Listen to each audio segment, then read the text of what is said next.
Welcome to कनेशिया आजकल। आज हम डिस्कस करेंगे 3rd and 4th week of December के करंट अफेयर्स के बारे में। हमारी फर्स्ट न्यूज़ है, प्राइम मिनिस्टर मोदी ने एक नया मेडिटेशन सेंटर अनवील किया है जो कि दुनिया का सबसे बड़ा मेडिटेशन सेंटर है। इसका नाम रखा गया है स्वर वेद महामंदिर और ये सिचुएटेड है वाराणसी उत्तर प्रदेश में। तो अभी रिसेंटली ही एक इवेंट हुआ था जिसमें ये किया गया है। स्वर वेद महामंदिर जो नाम है वो एक टेक्स्ट बुक से अराइव किया गया है। वो टेक्स्ट बुक जो एक सदगुरु श्री सदाफल देवजी महाराज ने लिखी थी on a kind of yoga, जिसे विहंगम योगा बोला जाता है।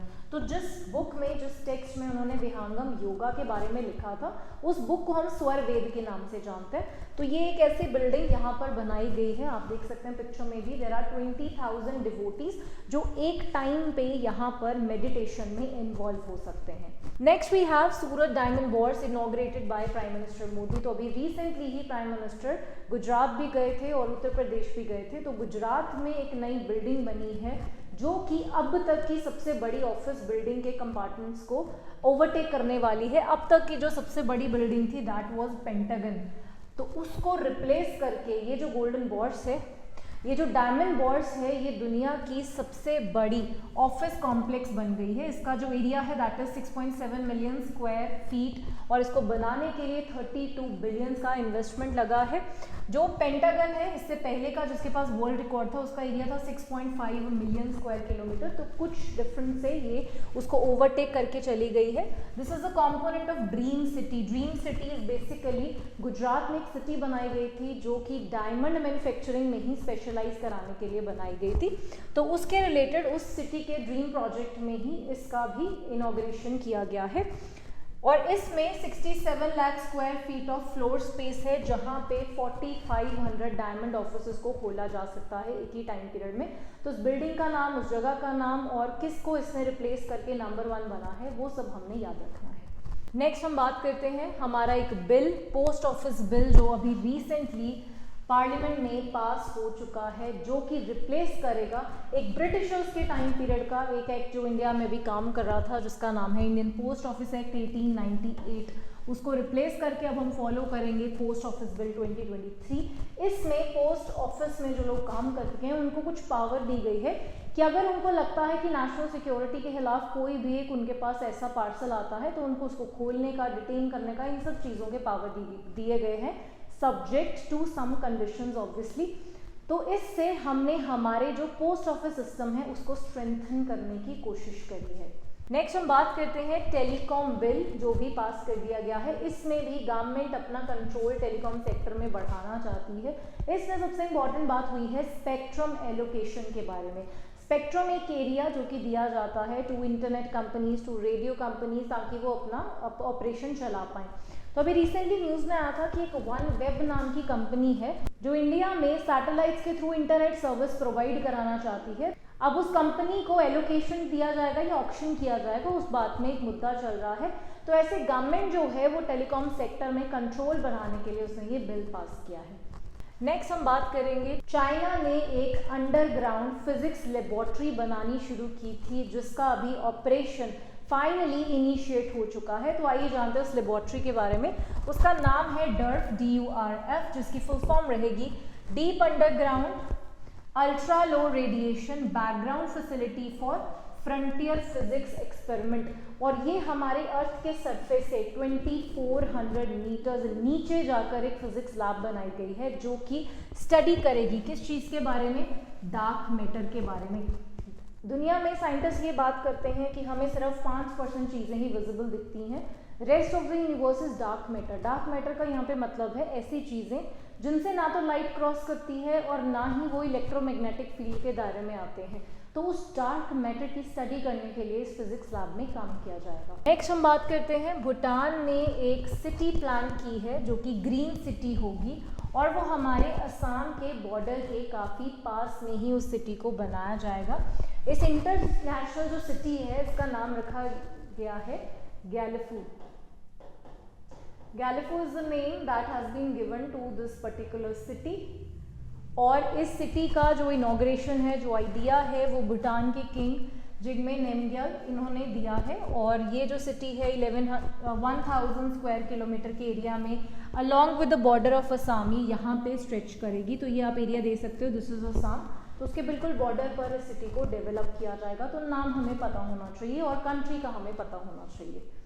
आगे हम बात करते हैं होलसेल इन्फ्लेशन के बारे में, जो अब दोबारा से बाउंस बैक होके बढ़नी शुरू हो गई है। In the month of November हमने ये देखा है कि 0.26% ग्रोथ हमें होलसेल इन्फ्लेशन में देखने को मिलती है, जबकि अक्टूबर में वो माइनस में जा रही थी, -52% में जा रही थी। अब वो पॉजिटिव में जानी शुरू हो गई है। प्राइमरी आर्टिकल्स के जो प्राइस हैं उसमें हमें चेंज देखने को मिल रहा है। जो मेन सेक्टर्स हैं वो हैं food articles, mineral, machinery, equipments, computer, इन सब चीज़ों के रेट अब बढ़ने शुरू हो गए हैं, जिसकी वजह से wholesale inflation is going towards an upward trend. Next बात करते हैं नेशनल मैथमेटिक्स डे, जो कि हम सेलिब्रेट करते हैं 22 दिसंबर, जिस दिन बर्थडे होता है श्रीनिवास रामानुजन। मैथ्स के इनको एक तरह से हम फादर कंसिडर करते हैं। तो हमारे जब मनमोहन सिंह प्राइम मिनिस्टर थे, उन्होंने डिक्लेयर किया था कि हम उनकी बर्थ एनिवर्सरी को एज नेशनल मैथमेटिक्स डे के तौर पे सेलिब्रेट करेंगे। तो ऑब्वियसली इनका डे और किसके नाम पर हम सेलिब्रेट करते हैं वो दोनों चीज़ें हमें पता होनी चाहिए। नेक्स्ट विल टॉक अबाउट विजय दिवस, जो कि सेलिब्रेट होता है 16 दिसंबर को। इससे पहले भी एक नेवी डे आता है in the month of December only, जो सेलिब्रेट होता है 4 दिसंबर को। नेवी डे भी हम उस दिन मनाते हैं जिस दिन ऑपरेशन ट्राइडेंट इंडिया ने पाकिस्तान के खिलाफ कंडक्ट किया था। तो 1971 बांग्लादेश लिबरेशन वॉर के साथ रिलेटेड ही ये दोनों दिन हैं। जिस दिन हमने वो लड़ाई जीती थी उस दिन हम विजय दिवस के तौर पे मनाते हैं, और जिस दिन ऑपरेशन ट्राइडेंट इंडिया ने किया था उस दिन हम नेवी डे के तौर पे मनाते हैं। तो यहाँ पर 1971 जो वॉर हुई थी, इंडिया रिमेंबर करता है उस मूवमेंट को जब जनरल नियाजी थे पाकिस्तान से, और इंडिया ने उसके 93,000 सोल्जर्स से सरेंडर कराया था। जिस दिन वो डॉक्यूमेंट साइन हुआ था उस दिन हम विजय दिवस के तौर पे सेलिब्रेट करते हैं। Next we talk about Khelo India para games. तो इनकी सबसे इंपॉर्टेंट चीज़ ये है कि इंडिया ने अपनी खेलो इंडिया गेम्स में अब पैरा गेम्स को भी इंक्लूड कर लिया है। And 2023 was the first year जब पैरा गेम्स इंडिया में हमने कंडक्ट कराई थी। तो इसमें अभी जो पहली बार हमारा वर्जन हुआ है वो हुआ है न्यू दिल्ली में, एंड इट एंडेड ऑन 17 दिसंबर, जिसमें सबसे टॉप पर जो स्टेट आई है that state is Haryana, second पे है उत्तर प्रदेश, थर्ड पे है तमिलनाडु। तो टॉप की 3 हम हमेशा याद रखेंगे। एंड द अदर थिंग कि खेलो इंडिया जो यूथ गेम्स थी वो इस बार 2023 में गोवा ने कंडक्ट कराई थी, अगले साल वो तमिलनाडु में कंडक्ट होने वाली हैं। और जो हमारी खेलो इंडिया 2023 गेम्स थी उसमें जो स्टेट सबसे ज़्यादा मेडल्स देकर गई थी वो थी महाराष्ट्र। तो ये कुछ बेसिक डिटेल हैं जो डेफिनेटली आपको एग्जाम के लिए पता होनी चाहिए। Next will talk about international tennis federation ने डिक्लेयर किया है player of the year for 2023। तो सबसे पहले हैं नोवाक जोकोविक, जो कि टेनिस प्लेयर हैं हमारे, उन्होंने 8th टाइम इस पोजीशन को हासिल किया है। दूसरी है हमारे पास सेबलेंका, इन्होंने पहली बार बेलारूस से हैं, इन्होंने पहली बार इस खिताब को हासिल किया है। तो ये दोनों नाम हमें पता होने चाहिए टेनिस के फील्ड में international player of the year in male category and in female category.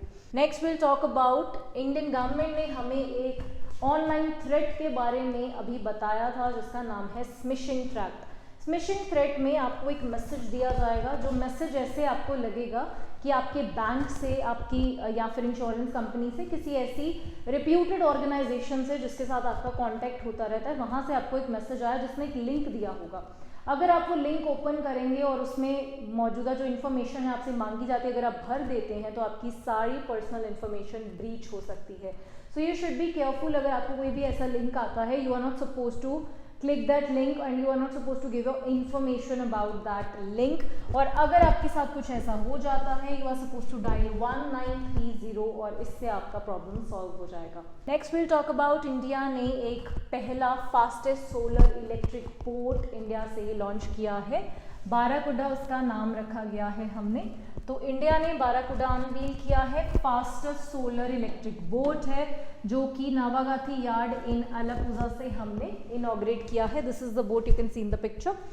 तो इसका हमने नाम रखा है हिंदी में सौर शक्ति, जो हमें सूरज की शक्ति से उसको पावर मिलेगी और वहाँ से वो काम करने वाला है। It is 14 metre long, 4.4 metre wide, और इसमें जो इंजन यूज़ किया गया है, एक टाइम में अगर आप उसकी बैटरी 100% चार्ज कर देते हैं तो वो 7 आवर्स के लिए ऑपरेट कर सकता है। टॉप स्पीड उसकी रहेगी 23 किलोमीटर पर आवर की स्पीड। तो नाम हमने डेफिनेटली याद रखना है, बाराकुड्डा नाम रखा गया है और हिंदी में नाम है सौर शक्ति। नेक्स्ट हम बात करते हैं ओला के जो फाउंडर हैं भवनीश अग्रवाल। उन्होंने एक नया इंडिया मेड एआई बनाया है जिसका नाम रखा गया है कृत्रिम। तो कृत्रिम जो है ये एक स्पेशल तरीके से बनाया गया है जिसमें मल्टीलिंगुअल एआई मॉडल है, मतलब काफ़ी सारी अलग अलग लैंग्वेजेस उसमें डाली गई है, not just English, there are various languages, जो कि इंडिया के पर्सपेक्टिव से बनाया गया है। अगर आप उससे कोई इंडियन पर्सपेक्टिव से बात पूछेंगे, एआई के साथ बात करने की कोशिश करेंगे, तो आपको इंडियन पर्सपेक्टिव से ही उसका आंसर देने की भी कोशिश करेगा। और इसमें दो उन्होंने अलग अलग साइजेस बनाए हैं। एक बेस मॉडल है जो 2 ट्रिलियन टोकन्स को हैंडल करेगा, और एक प्रो मॉडल होगा जो अगले वर्जन में लॉन्च किया जाएगा, जो ज़्यादा अच्छी प्रॉब्लम सॉल्विंग और टास्क हैंडलिंग ये सारी चीज़ें कर पाएगा। तो ये इंडिया का पहला मेड इन इंडिया चैटबॉट रहेगा, हमारे made in India AI model रहेगा कृत्रिम, जो कि ओला के ओनर ने बनाया है। नेक्स्ट हम बात करते हैं president Draupadi Murmu awards. Crompton company, आप सबके घरों में डेफिनेटली कुछ इलेक्ट्रिकल अप्लायंसेस ऐसे होंगे, तो क्रॉम्पटन ग्रीव्स एक कंपनी है जिसको दिया गया है इस साल का prestigious national energy conservation award. तो यहाँ से एक दिन भी हम लोग याद रखेंगे, दैट डे इज 14 दिसंबर। 14 दिसंबर हम सेलिब्रेट करते हैं as a national energy conservation day. तो उस दिन पूरे साल में इंडियन सारी कंपनीज के एक अवार्ड दिया जाता है जिस कंपनी ने ज़्यादा कंजर्वेशन की होती है। तो इस साल का जो अवार्ड है वो क्रॉम्पटन ग्रीव्स नाम की कंपनी, जो कि इलेक्ट्रिकल अप्लायंसेस बनाती है, होममेड सेक्टर में काम करती है, उसको ये अवार्ड दिया गया है हमारे प्रेसिडेंट की तरफ से। नेक्स्ट हम बात करते हैं rising star of the year in wrestling. United world wrestling एक ऑर्गेनाइजेशन है जो हर साल नए नए टाइटल्स, नए नए प्लेयर्स को देती है। तो इस साल इंडिया में से एक प्लेयर हमने हासिल किया है, that is rising star of the year in women category, जो दिया गया है इंडियन रेसलर अंतिम पांगल को। So she is 19 years old, she is from Haryana. ये चीज़ें हम याद रखेंगे। These are all the rising stars जो रेसलर में आने वाले टाइम में नेशनल ओलंपिक्स इन सब गेम्स में हमारी कंट्री को रिप्रेजेंट करने वाले हैं। Next will talk about Gujarat claims the title of India's petro capital. Petrochemical power house का एक नाम गुजरात की स्टेट को दिया गया है। इस टाइम गुजरात, अगर हम ओवरऑल भी बात करें तो एनर्जी हब बना हुआ है इंडिया का। चाहे आप सोलर एनर्जी में देख लीजिए, चाहे आप हाइब्रिड एनर्जी में देख लीजिए, चाहे अब यहाँ पे आप पेट्रोलियम एनर्जी में देख लीजिए, Gujarat is a main hub जहाँ पे मैक्सिमम मेजर कंपनीज का इन्वेस्टमेंट हो रहा है, जहाँ पे maximum renewable and non renewable energy का जनरेशन हो रहा है। तो यहाँ पर कुछ टाइम पीरियड से कंपनीज जैसे रिलायंस हैं, ONGC है, जामनगर रिफाइनरी है, इन सब कंपनीज जो वहाँ पर पेट्रोकेमिकल रिफाइनरीज लगाकर काम कर रही हैं, जिसकी वजह से उसको ये टाइटल मिला गया है। तो गुजरात, आप एक बात हमेशा याद रखेंगे, इज द मेन हब जहाँ पे इलेक्ट्रिसिटी जनरेशन इस टाइम में इंडिया का हो रहा है। Electricity and all other kind of energy generation जो इंडिया का वहाँ पर हो रहा है। Next will talk about United liberation front of Assam. ये एक बहुत बड़ा हिस्टोरिकल लैंडमार्क इंडियन गवर्नमेंट ने अचीव किया है। Union government, state government and Assam की एक पार्टी है जिसके बीच में एक अकॉर्ड, एक तरह से पीस ट्रीटी साइन हुई है। बहुत टाइम से हम असम में देखते हैं कुछ अनयूजुअल एक्टिविटीज़ जिससे वहाँ पे हमेशा डिस्टर्बेंस का एक माहौल बना रहता है। तो जो मेन पार्टी उस चीज़ में इन्वॉल्व है, that party is United liberation front of Assam. और अब उन्होंने सरकार के साथ एक कॉम्प्रोमाइज़ कर लिया है जिसमें उन्होंने कमिट किया है कि हम ऐसी सारी एक्टिविटीज़ को बंद कर देंगे, और उन्होंने अपनी ऑर्गेनाइजेशन को डिसबैंड करने का, वायलेंस को डिमोट करने का वादा सरकार के साथ किया है, जिससे अब हम असम में एक प्रॉपर लिबरेशन स्टेट एस्टेब्लिश कर पाएंगे जहां पर कोई भी वायलेंस नहीं होगा। तो ये पार्टी का नाम आपने डेफिनेटली याद रखना है। लॉन्ग टर्म में जब हम ये चीज़ें पढ़ते हैं तो this will be part of your syllabus in polity in future. तो ये पार्टी का नाम कौन सी स्टेट के साथ हुआ, कौन सी पार्टीज इन्वॉल्व थी, ये सारी चीज़ें हम याद रखेंगे इसमें। नेक्स्ट हम बात करेंगे systematically important banks, domestic systematically important banks. तो इंडियन जो सिस्टम है उसमें हमने एक सिस्टम इस्टेब्लिश किया था कि हर साल, पूरे साल में हम बैंक्स का डिपॉजिट एंड लोन्स का स्ट्रक्चर देखकर उन बैंक्स को सिस्टमैटिकली इंपॉर्टेंट बैंक्स डिक्लेयर करेंगे, जिन बैंक्स का जो दायरा होगा वो सबसे बड़ा होगा, जिनके सबसे ज़्यादा लोन्स होंगे और जिनके सबसे ज़्यादा उनके पास डिपॉजिट्स भी होंगे।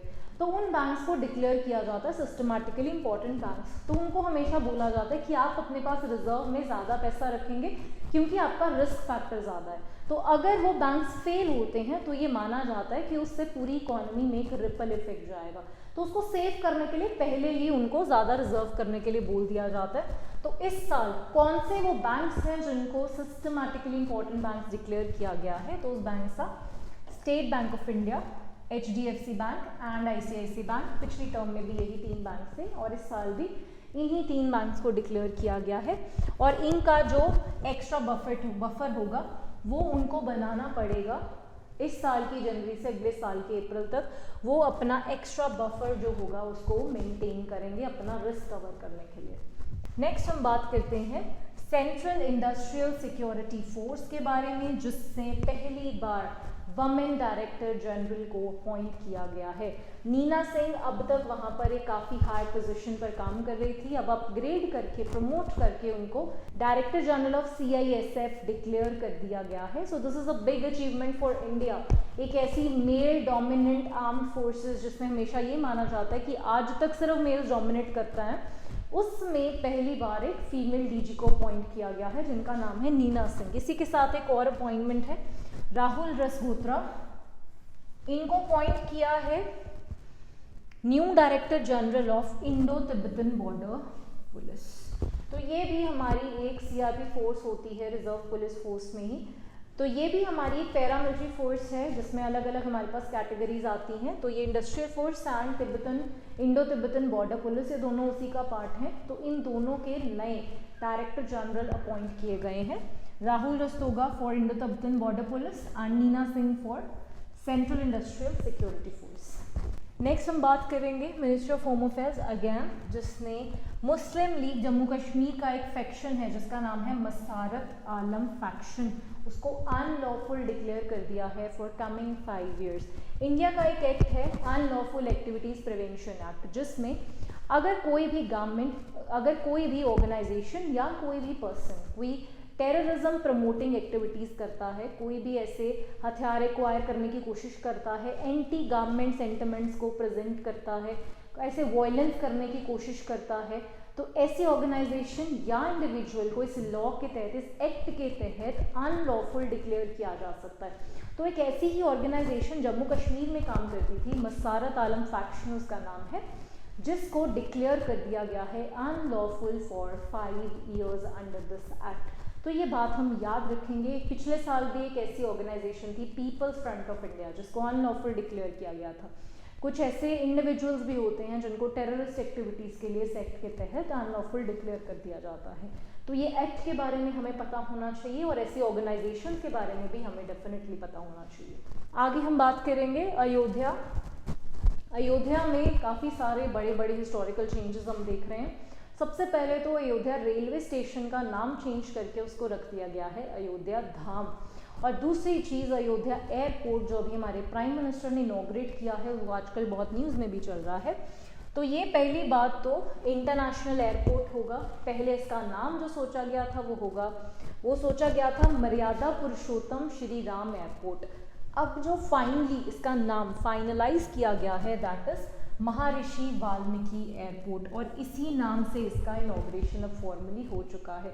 तो ये नाम हम याद रखेंगे। रेलवे स्टेशन का नाम रखा गया है अयोध्या धाम और एयरपोर्ट का नाम रखा गया है महर्षि Valmiki airport. So this was all about your December current affairs. बने रहिए हमारे साथ हमारे YouTube चैनल पर। पनेशिया ट्यूटर लाया है एक एजुकेशन प्लेटफॉर्म जहां पर अलग अलग कोर्सेस जैसे कि IAS, PCS, UGC net, SSC और बैंकिंग एग्जाम्स के लिए ऑनलाइन और ऑफलाइन क्लासेस की सुविधा उपलब्ध है। Comprehensive coverage of all the subjects through quality video lectures, है एप्टीट्यूड का topic, that is blood relation, uncles only daughter. He took the throne. तो जो थ्रोन पे एम्परर बैठते थे वो अपने साथ ले गए। Kohinoor diamond, the world famous Kohinoor diamond, वो भी मुगल ट्रेजरी से ले गए।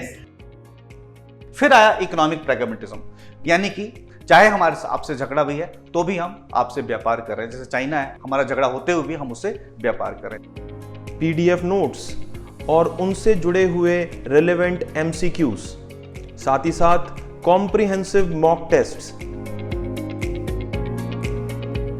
So join Panisha Tutor for your successful and bright future.